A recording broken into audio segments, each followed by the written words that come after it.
একটা কর্মপরিকল্পনার ব্যাপারে বলা হচ্ছিল, আমি বলেছিলাম যে আমরা এই সপ্তাহে এটা করব। হ্যাঁ, এটা কোঅর্ডিনেট করা হচ্ছে। কর্মপরিকল্পনার তো অনুবিভাগ আমাদের সম্পর্কিত এবং অন্যান্য প্রাসঙ্গিক বিষয়গুলো নিয়ে ড্রাফটটা করা হয়েছে। ড্রাফটটা এখন কমিশনে দিয়ে আমরা অ্যাপ্রুভ করবো। আমার বিশ্বাস যে এটা আমরা এই সপ্তাহের ভিতরে আপনাদেরকে দিতে পারবো। আর এরপরে মাঠ প্রশাসনে নিয়োজিত দায়িত্বপ্রাপ্ত কর্মকর্তাদের সাথে সমন্বয় কিভাবে হবে, তাদের টিওয়ারটা কী হবে, ফোকাল পার্সন আমাদের এখান থেকে নির্ধারণের ব্যাপার আছে, পরিপত্র নির্দেশনা ইত্যাদি বিষয় সম্পর্কিত যে কাগজপত্র তৈরি করা, এই বিষয়ে এখন একটা মিটিং চলছে। আমি ওখান থেকে আপনাদের সাথে কথা বলার জন্য চলে এসেছি। আপনাদের সাথে কথা বলে আবার এই মিটিংয়ে যাব এবং এটা আমরা কোঅর্ডিনেট করার চেষ্টা করছি যেন আমরা একটু অ্যাহেড ইন টাইম কাজগুলোকে গুছিয়ে রাখতে পারি।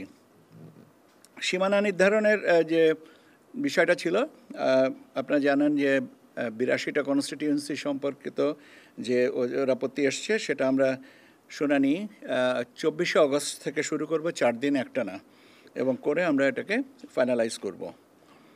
আজকে আমাদের মান্থলি কোঅর্ডিনেশন কমিটি মিটিং ছিল। সেখানে আমরা এনআইডি কারেকশনের স্ট্যাটাসটা জানার চেষ্টা করেছি বা জেনেছি।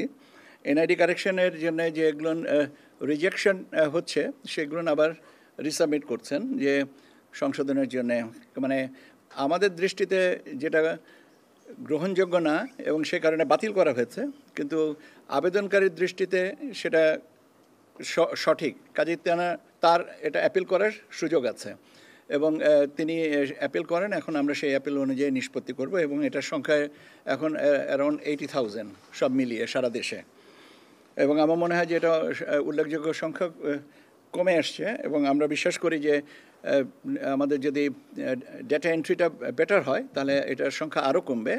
এরপরেও থাকবে, আপত্তি তো থাকতেই পারে, পরিবর্তনের জন্য আবেদন থাকবে, এটা একটা চলমান প্রক্রিয়া, কিন্তু সংখ্যাটা কমিয়ে নিয়ে আসা যাবে। ফর্ম 2 যেটার মাধ্যমে আমাদের ভোটার নিবন্ধন হন, সেটার আমাদের বেশ কিছু ফর্ম স্ক্যান করা বাকি ছিল। সেই স্ক্যানিংয়ের ব্যবস্থাটা নেওয়া হয়েছে। মূলত প্রথম পর্যায়ে যে 2008 থেকে যখন আমাদের নিবন্ধনের ব্যবস্থাটা চালু করা হয়েছে, তারপর থেকে বেশ কিছু ফর্ম আমাদের আউট অফ স্ক্যানিং ছিল। সে স্ক্যানিং করে আমাদের পোর্টালে অন্তর্ভুক্ত করার জন্য প্রাথমিকভাবে আমরা স্ক্যানিংটা শুরু করেছি। স্ক্যান করার পরে আমরা এটা পোর্টালে আমরা আপলোড করব। কাজে আমাদের তথ্য ভাণ্ডার আরও সমৃদ্ধ হবে। আজকে আর একটা জিনিস নিয়ে আমরা আলোচনা করেছি আমাদের মান্থলি কোঅর্ডিনেশন কমিটি মিটিংয়ে, সেটা হচ্ছে ভোট কেন্দ্র স্থাপনের নীতিমালা। এবং এখানে আজকে আমরা বলেছি যে ভোট কেন্দ্রের সংখ্যা বাড়বে না।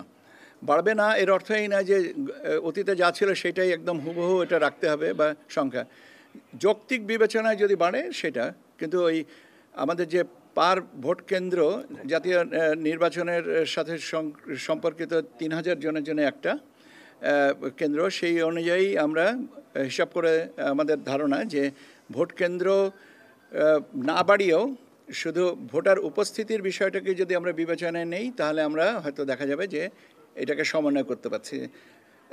উদাহরণ হিসাবে বলতে পারি, এখন আমাদের পার কেন্দ্রে পুরুষদের জন্য এটা আছে 500 জনের জন্য একটা বুথ। এটাকে আমরা যদি 600-তে করতে পারি তাহলে দেখা যেতে পারে যে আমরা অ্যাকোমোডেট করতে পারবো।